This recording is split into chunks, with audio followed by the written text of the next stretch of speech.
Gracias, señor presidente. La investigación, desarrollo e innovación en Asturias siempre ha sido una de las asignaturas pendientes. Cierto es que puede considerarse una de las asignaturas pendientes de toda España, pero como parte de nuestro Estado somos parte de lo que ocurre en él y responsables de que ciertos hábitos empresariales saludables ni se den en nuestro territorio ni pongamos nuestro grano de arena para que se extiendan a otras comunidades autónomas. Esta semana conocíamos los últimos datos del INE en gasto y personal de I+D en Asturias, unos datos que dejan en evidencia el desplome en la inversión del sector público y privado en Asturias en I+D+I, pasando de ser un 1,06% del PIB asturiano en 2010 a un 0,80% en 2014. La brecha con la distribución de este parámetro era de un 0,34% del PIB hace 5 años, mientras que en la actualidad Asturias se descuelga de la media nacional con un 0,43% del PIB. En estos momentos solo invierten menos que nosotros en I+D+I Extremadura, Castilla-La Mancha, Baleares, Ceuta y Melilla. Estos indicadores, junto con el del número de personas trabajando en I+D+I, nos aportan una visión realmente desesperante de la investigación en Asturias.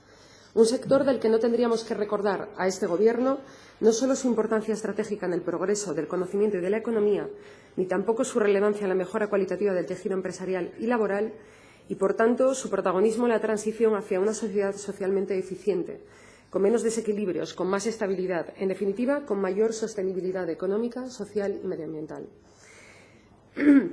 En la esfera pública, hace unas semanas recordábamos la cantidad de recursos de los que la Consejería de Empleo, Industria y Turismo dispone para reactivar el tejido económico en Asturias. No puede decirse que los asturianos hayan puesto de su bolsillo pocos impuestos para costear una infraestructura pública de apoyo al tejido económico y a la investigación en nuestra comunidad autónoma. Todo lo contrario, existen instituciones cuyos investigadores nos informan de las enormes posibilidades que podrían tener para nuestro desarrollo. Sin embargo, cuando esos mismos investigadores hablan de por qué no se está consiguiendo crecer en este campo, las coincidencias son preocupantes. En primer lugar, la experiencia nos dice que el verdadero interés de este Gobierno a la hora de utilizar las herramientas públicas de la esfera IDEPA está en las buenas relaciones con cierto tipo de empresas de peso, olvidando a pymes y autónomos, y lo que a nuestro juicio es más grave, olvidando en la mayor parte de los casos el interés general de Asturias. En segundo lugar, algunas herramientas como el Centro Europeo de Soft Computing pueden funcionar de forma óptima con un presupuesto relativamente bajo. Sin embargo, no hemos observado desde su consejería una acción ágil y decidida para estudiar las opciones de viabilidad de un centro de investigación internacional de referencia como es este. Es la misma inacción de Gobierno que hemos visto en el caso de muchos cierres empresariales de pymes asturianas, donde un mínimo esfuerzo de la consejería podría haberse traducido en el rescate de muchos puestos de trabajo. En tercer lugar, existe un sentimiento generalizado entre la comunidad científica de que la política de I+D+I del Principado es inexistente. Además de algunos informes provenientes de Europa que apuntan en esa dirección, lo más grave y evidente es la falta de un proyecto claro, aglutinador, moderno y ambicioso con el que actuar de locomotora de la investigación para el sector privado, sin los sesgos a los que nos tiene acostumbrado dicho sector privado. Y dentro de ese desolador caldo de cultivo llega en octubre la noticia del ERE de extinción de 13 contratos del Centro Europeo de Soft Computing de Mieres y la semana pasada la del cierre del centro, un caso en el que el Gobierno deriva toda responsabilidad hacia Liberbank.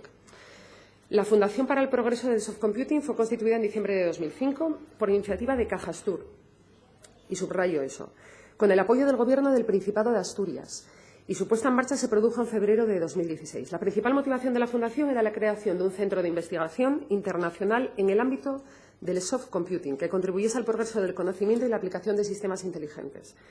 Las entidades fundadoras, es decir, Caja de Ahorros de Asturias y el Principado de Asturias, suscribieron un compromiso de aportación económica inicial mediante el cual Cajastur aportó 6 millones de euros en total en el periodo 2006-2011.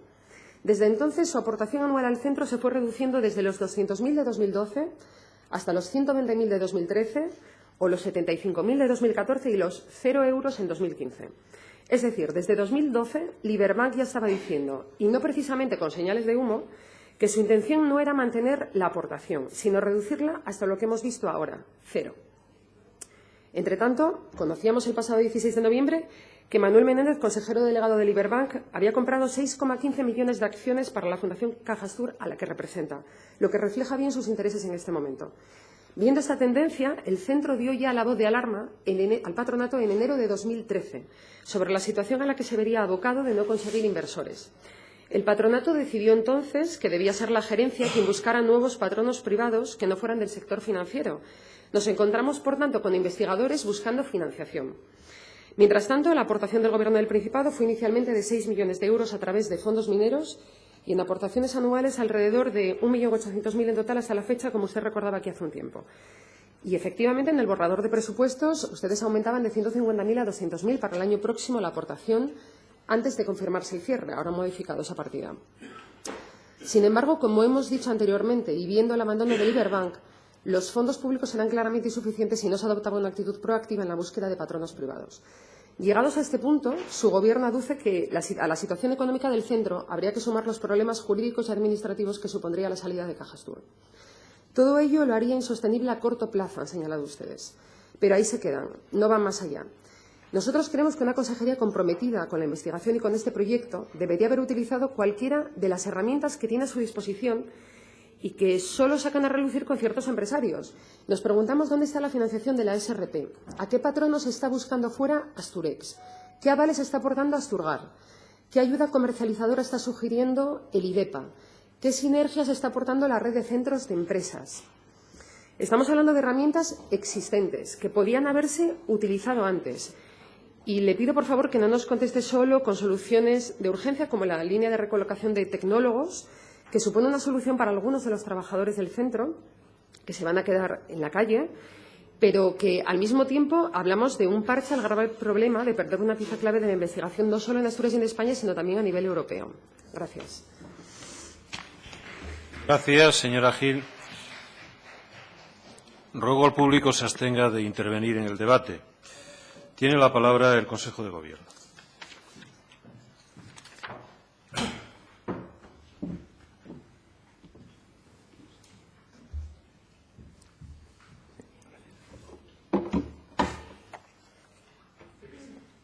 Buenos días.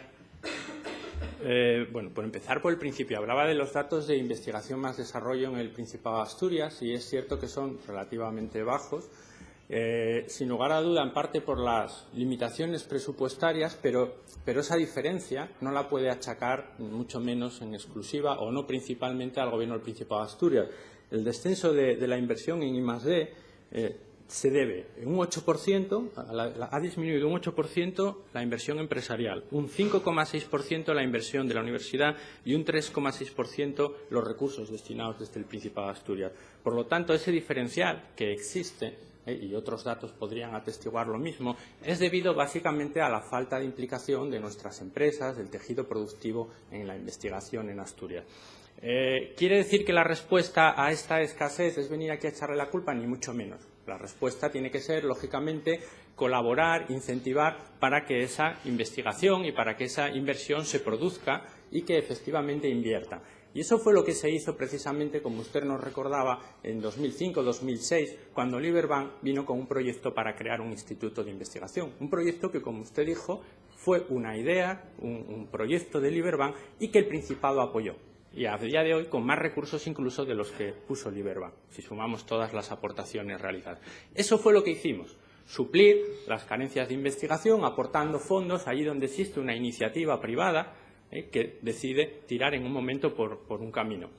Y se montó un centro de soft computing en el que comprometimos dinero público y que ha tenido buenos resultados. A mí me gustaría recordarlo también, porque el cierre eventual que se pueda producir del cierre de soft computing no se debe a la falta de calidad o a la carencia de resultados en su labor. Es un centro de investigación, como hay que recordar. Mucha gente dice, oye, he leído todavía recientemente 12 millones tirados o los millones que se ha tirado. Digo, no, tirados no. Han hecho lo que se suponía que tenían que hacer. No iban a hacer submarinos, ni iban a hacer barcos ni casas. No espere ver usted un submarino, un barco, una casa. Han hecho investigación. Y la investigación está ahí y la avalan cientos de publicaciones científicas, bueno, y toda otra serie, digamos, de parámetros por los que se mide la investigación y la transferencia del conocimiento al tejido empresarial, y lo han hecho satisfactoriamente. El problema no es ese. El problema es que, como le decía al principio, en una iniciativa, que es una iniciativa en su origen empresarial, nosotros podemos acompañar, pero no podemos mantenerla más allá incluso de lo que la iniciativa empresarial original está dispuesto a mantenerla, porque no tendría sentido. No tendría sentido ni tenemos tampoco los recursos suficientes para hacerlo. Se ha aducido, y es cierto, yo creo que es un hecho evidente, la falta de recursos. El que al Principado asumiese en solitario los desfases entre ingresos y gastos que existen actualmente o que son previsibles para el año que viene, supone un volumen de recursos que excede con mucho lo que es nuestra aportación nominativa actual. Pero es que existen además otra serie de inconvenientes que efectivamente antes le recordaba y usted creo que ha hecho mención a ellos, ¿no? El Real Decreto 2093-2008 de centros tecnológicos son problemas que normalmente se hablan menos, pero que son importantes, ¿no? Dice explícitamente entre los requisitos que los centros deben disponer de mecanismos para asegurar la participación efectiva del colectivo empresarial en las decisiones estratégicas del centro a través de su participación en la composición de los órganos de gobierno del mismo y que esto se presumirá cuando los miembros con derecho a voto, la mayoría de los miembros con derecho a voto, corresponden a empresas o asociaciones empresariales. Desde el momento en que el Iberbank, que sus razones tendrá, mire, yo no quiero venir aquí, ellos durante un tiempo han hecho una aportación, ahora no la hacen, creo que tienen que dar explicaciones, pero tienen que darla a ellos. Yo entiendo lo que usted ha dicho, yo creo que las explicaciones de sus cambios de parecer o de las razones por las que en un momento decían apoyar un proyecto y ya no lo siguen apoyando, tienen que darse, pero les corresponde, entiendo, en primer lugar darlas al Iberbank. Como digo, estamos todavía a la espera de saber exactamente cuáles son sus razones, pero el caso es que esto no se cumple. Desde el momento en que ellos dicen que la vía del ERE, porque yo vine aquí el 15 de octubre diciendo efectivamente que nosotros teníamos un plan, que se iba a hacer una reducción de empleo, evidentemente siempre dolorosa, que se iba a poner algo más de dinero, que iba a haber un cambio de estrategia en la gestión del centro, que todos ellos eran requisitos indispensables para un plan de viabilidad que nosotros apoyábamos. Pero desde el momento en que el patrono fundamental, el originario, el que tiene la idea, el que tiene que contribuir a esto, la iniciativa privada, se desmarca, por decirlo de alguna manera, de este proyecto, ya no es solo un problema de dinero, como le decía, es que tampoco se cumple este requisito para ser centro tecnológico. Y aunque quisiésemos poner el dinero, también sería un problema, porque es que otro requisito más para poder ser considerado centro tecnológico es que la financiación pública no competitiva de un centro no debe superar el 30% de los ingresos totales, algo que no se produciría si el Principado de Asturias aporta el desfase existente entre ingresos y gastos en el centro de soft computing, porque la cantidad, el desfase existente entre ingresos y gastos es superior. Yo no digo que tenga que ser ni más ni menos, porque puede haber distintas concepciones del centro de soft computing. Me refiero al desfase entre ingresos y gastos, porque es cierto que ellos, bueno, no son una unidad estrictamente de mercado y no lo debemos valorar así. Es cierto que generan externalidades positivas, que por otro lado exceden con mucho el ámbito del Principado de Asturias y podemos decir que son casi externalidades mundiales, ¿no? Y no estoy exagerando. Es cierto que generan esas externalidades positivas y merecen, por lo tanto, una subvención pública. Lo que estoy diciendo es que si se le diese íntegramente la subvención pública sin la aportación de patrones privados, estaríamos también incumpliendo este requisito.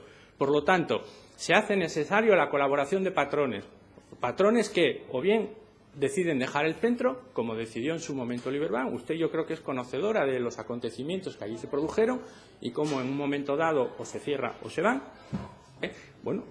Como digo, patrones que no están y que imposibilitan no solo la aportación de dinero, sino cumplir toda una serie de requisitos legales que son imprescindibles para que pueda ser considerado un centro tecnológico. Y esas son las razones por las que nos vemos obligados ya no a hacer un cambio de planteamiento, sino a asumir una realidad que cambia y que en ese momento es la que es, ¿no?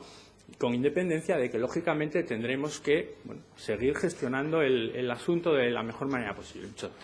Gracias, señor consejero. Señora Gil tiene la palabra.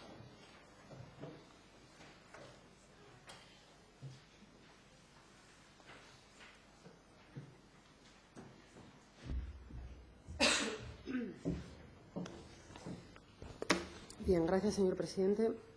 Gracias. Señor consejero, quería comentar algunas de las cosas que ha comentado, porque efectivamente nosotros creemos que no se trata tanto de aportaciones exclusivamente como de saber dinamizar, de tener el compromiso, la voluntad, porque existen herramientas. Y a esta parte última de mi pregunta, usted no me contestó, me gustaría que si en la segunda parte puedo hacerlo. Me gustaría saber para qué tenemos esas herramientas, si no las utilizamos en un caso como este. A mí me parece que estamos acomodados, o se han acomodado ustedes y estas herramientas se utilizan solo con determinadas empresas y así lo avalan los datos que observamos año tras año. Por lo tanto, en ese sentido, yo creo que no se trata tanto de dinero, de aportación, de pensar qué ocurriría si se va Liberbank, nosotros no podemos asumirlo. Nosotros entendemos ese punto de vista, quiero decir, el aspecto jurídico, administrativo, pero veamos un poco más allá, vayamos un poco más allá, que yo creo que ya va siendo hora, que esta región necesita que tengamos un poco de ambición a la hora de afrontar determinados asuntos. Respecto a Liberbank, concretamente, a mí me sorprende que no solo no ha dado argumentos para su salida de la Fundación, sino que ni siquiera ha querido reunirse con los trabajadores, en este caso la presidencia del patronato. Nos sorprende esa dejadez, es decir, es como me voy y dejo la puerta abierta, además, y sin ninguna explicación. Eso nos sorprende. Y por parte del Gobierno, cuando decide ir con un socio de la mano en una inversión de este tamaño, creemos que habría que pedir responsabilidades también por su parte. Creemos que eso sería fundamental. Nosotros sabemos, y lo sabe todo el mundo, que el Gobierno asturiano decidió apoyar la implantación de este centro por recomendación, sugerencia, impulsado por Manuel Menéndez, el mismo que, sinceramente, hace tiempo que ya decidió mirar para otro lado. Y creemos que la Consejería y el Gobierno en general deberían replantearse el modelo de colaboración con grandes entidades y empresarios notorios de esta comunidad autónoma, a la vista de los resultados. Yo creo que va siendo hora de evaluar resultados, una cosa que no acostumbramos a hacer aquí, y tomar decisiones que cambien un poco esta tendencia. Nos damos cuenta de que a largo plazo, los resultados a largo plazo están llenos de oportunidades perdidas, de empresas que se caen, de inestabilidad en muchos sectores, de trabajadores engañados y de puestos de trabajo perdidos. Y yo lo que me pregunto es, en todo este tiempo, porque estamos hablando de que ya en enero de 2013 se dio la voz de alarma desde el patronato, y nos consta que en la reunión del patronato en febrero de este año también se comentó la situación crítica del centro, ¿dónde estaban los patronos del Principado en ese momento? Es decir, estaban allí, pero vamos a ver, nadie veía lo que ocurría, nadie pudo tomar una decisión. Nos preguntamos por esto, ¿dónde estaban? ¿Dónde estaban? Y a mí me parece que para usted sería más sencillo que el consejero anterior, su predecesor en el cargo, fuera de otro partido para poder exigir responsabilidades, porque yo creo que hay que exigirlas.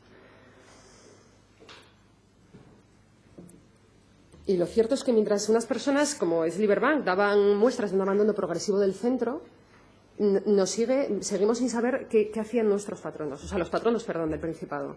Había 4 personas, si no me equivoco, en ese momento en el patronato. Y yo le voy a decir algo respecto, de nuevo, volviendo a las partidas presupuestarias o al dinero. Usted dice que para nosotros el mero cumplimiento con la aportación anual no es suficiente. Es cierto, ustedes año a año se han comprometido y han dado esa aportación anual. Pero cuando nosotros hablamos de los presupuestos, y eso lo extrapolamos a todo, decimos que son una herramienta útil, es una herramienta clave para la gestión.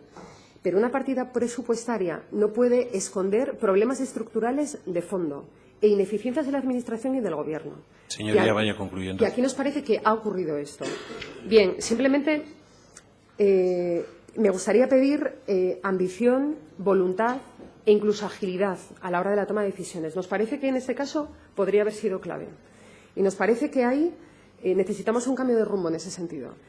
Y, finalmente, solo quiero enviar el apoyo de todo el grupo parlamentario al grupo de trabajadores y trabajadoras del Centro Europeo de Soft Computing, que hoy nos acompañan, y me imagino que los demás se sumarán también a este apoyo. Muchísimas gracias. Gracias, señora Gil.